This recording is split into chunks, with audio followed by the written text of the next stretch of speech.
Daisy and the Trouble with Nature.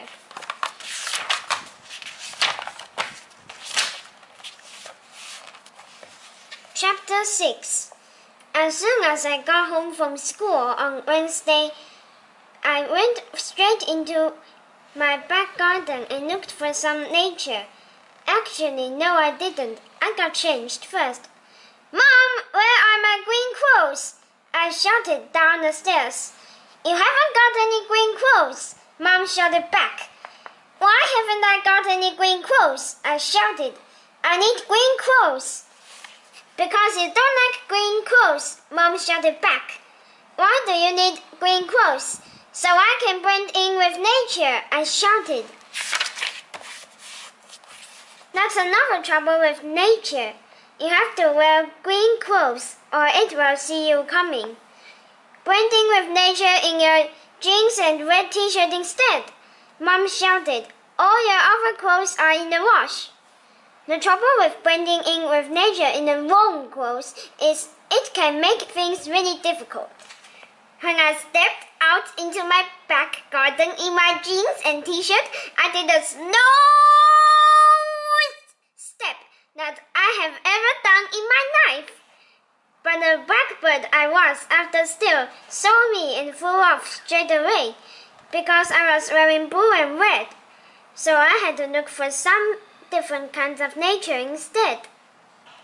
The trouble with looking for different kinds of nature instead is I'd never looked for any kind of nature before. The only thing I normally do in my back garden is play with Gabby. So in the end, I just decided to look everywhere, starting with the grass. The trouble with grass is if your mom is too lazy to mow the lawn, it can get really long, which means that when you kneel down and look in your grass, all you can see is grass. Even when I pressed my cheek to the grass, all I could see was grass. So I decided to look in some bushes instead. The trouble with bushes is there are only 2 bushes in my back garden, and both of them have prickles. So I decided to look in my mom's flower beds instead. Looking in my mom's flower beds was definitely the right thing to do because guess what? As soon as I bent down and looked really closely, I began seeing nature all over the place. I saw 3 bees inside 3 different flowers. I saw 2 flies flying around in ziggity-zaggity lines by the wall. I even saw an actual beetle crawling over some actual mud with actual legs and everything. As soon as I realized that beetles have actual legs and everything, I ran back up to my bedroom and grabbed my magnifying glass. Magnifying glasses are the most totally awesome way to look at every type of nature close up. Well, they are, and they're not. The good thing about magnifying glasses is they let you see nature in real actual close-up. Did you know that beetles have 6 legs and really shiny shells? Did you know that bumblebees are really fluffy and have funny sticking up eyebrows? Did you know that butterflies have even prettier close-up patterns on their wings? I didn't. Did you know that ants carry things above their heads and they come in 2 colors, black ones and red ones? I didn't.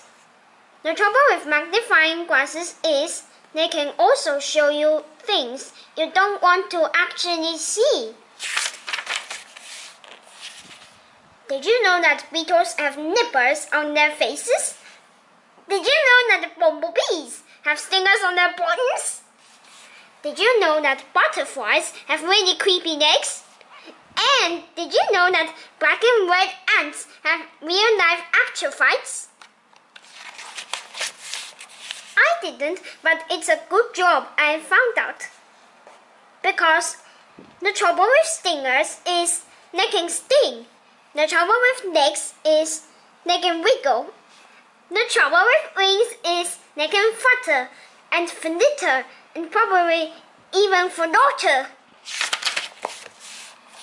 As soon as I realized just how nippy and stingy, flittery, fluttery, and flighty some creepy crawlies can be, I decided it would be better not to pick any nature up with my actual fingers.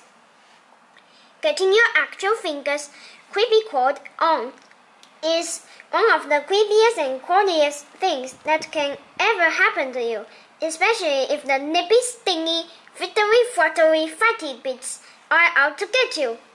Luckily, my mom had some gardening grass in the shed. Well, lucky-ish.